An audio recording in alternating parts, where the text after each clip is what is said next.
పాకిస్తాన్ మీద బాంబులు కూడా అంత చాలా భయంకరంగా ఉంది ఆ వాతావరణం చూస్తే. మన 6 ఉన్నారు కానీ సరిపోయింది, 60 మంది ఉన్న కథ అంత మంది ఉన్న సరిపోయేటువంటి పరిస్థితి ఉండే. ఈ గ్రామం నుంచి ఎవరు చనిపోయారు? భార్య ప్రెగ్నెంట్, శ్రీమంతం ఉండే.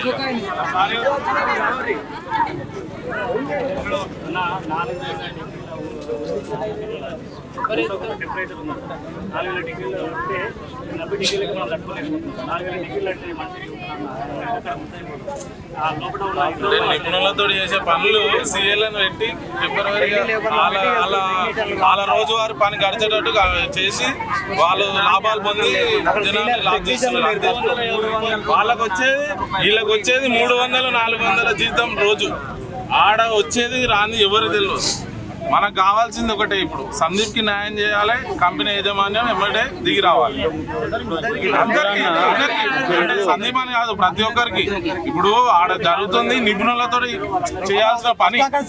అక్కడ సేఫ్టీ ఇచ్చి వాళ్ళకి ఒకటి ఎక్స్పీరియన్స్ ఇచ్చి అందులో తీసుకోవాలి. దాని తర్వాత ఎక్స్పీరియన్స్ ఇచ్చి వాళ్ళకి పర్మనెంట్ చేసిన తర్వాత అక్కడ పనిని బట్టి ఎవరు ఏ పని చేయాలని డిసైడ్ చేయాలి. అది కాకుండా సీఎల్ని పెట్టి డైలీ వేజ్ అని తీసుకెళ్ళి ఇవాళ రాగానే ఇవాళ పోయి పని చేయి అంటే ఎక్స్ప్లోజివ్ లా ఎవరిని అలా పెట్టరు. అది నాకు తెలిసి కాబట్టి నేను చెప్తున్నాను. 3 కిలోమీటర్ల దూరం ఉన్న రోడ్డు మీద మొత్తం భూకంపం వచ్చినట్టు బ్రిడ్జిలు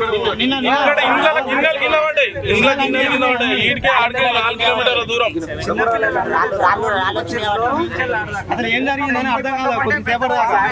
బీభత్సమైనటువంటి శబ్దం అసలు విననీకి. ఇప్పుడు పాకిస్తాన్ కి భారత్ యుద్ధంలో ఈ బాంబు వేస్తే పాకిస్తాన్ సాగం పోతుంది. పొగ మొత్తం దట్టమైన ఆకాశాన్ని చూస్తే పొగ తప్ప ఇంకేం ఆఫీసర్ ఇక్కడ నుంచి రోడ్డు నుంచి చూసినా కూడా అంత పెద్ద పరిస్థితి ఉంది.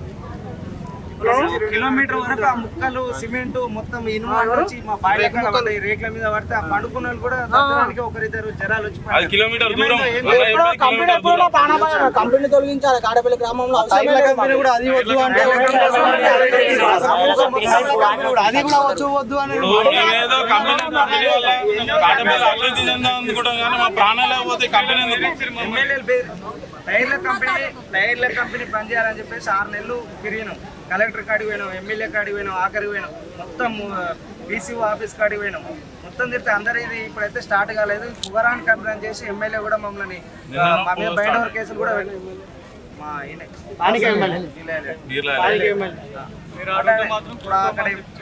రాజేంద్ర నగర్ ఎమ్మెల్యే ప్రకాష్ గౌడ్ వాళ్ళ మనమంది ఒక కంపెనీ ఉంది.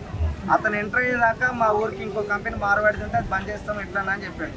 అతను ఎంటర్ అయిన తర్వాత మా మీద బైండ్ ఓవర్ కేసులు పెట్టి ఎవరైనా కంపెనీ కాడికి పోతే మిమ్మల్ని అందరినీ మొత్తం జైలు వేసేస్తా, మీకేం రాదు మీరు ఇచ్చి ఇప్పుడు 2 ఇచ్చిండు. ఇప్పుడు అదే పొగను అనుభవిస్తారు ఈ కంపెనీ వాళ్ళే.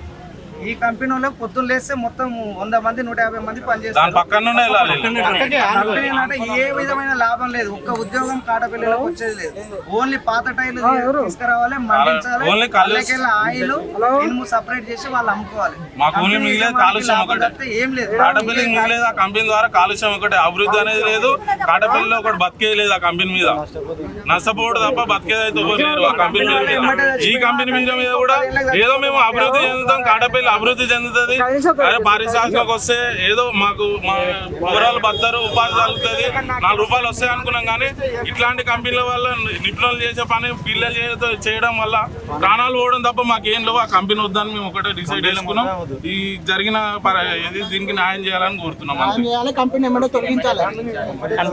పోలీసులకి వాళ్ళ స్వలాభాల కోసం వీడికి వచ్చి ఏం చేస్తున్నారో ఎట్లా చేస్తున్నారో అర్థం అవ్వట్లేదు. కానీ ధర్నా లేదు, ఏం లేదు, తీసేయండి, వెళ్ళిపోండి, ఇదే జరుగుతుంది ఇప్పుడు కంపెనీ నుండి వాళ్ళు ఏం తీసుకున్నారు అని తెలియక ముందుకే ఇంత నడుస్తుంది. రాగిరి నుండి మీరు వస్తున్నారు, రాగిరి నుండి ఇందాక పోలీసులు ఏ లీగల్ గా ఏదైతే ఇంత పోలీసులు ఉంటారా అంటే ఇప్పుడు ఇలా జరిగింది అన్యాయానికి ఇంతమంది పోలీసులు వస్తారా అంటే ఎవరు ప్రశ్నిస్తలేరా వీళ్ళకి అర్థం కాక ఎవరు వీళ్ళని అనట్లేదన్నా పోలీసులు. ఇప్పుడు ప్రతి ఒక్కటి ఇంటికి వస్తే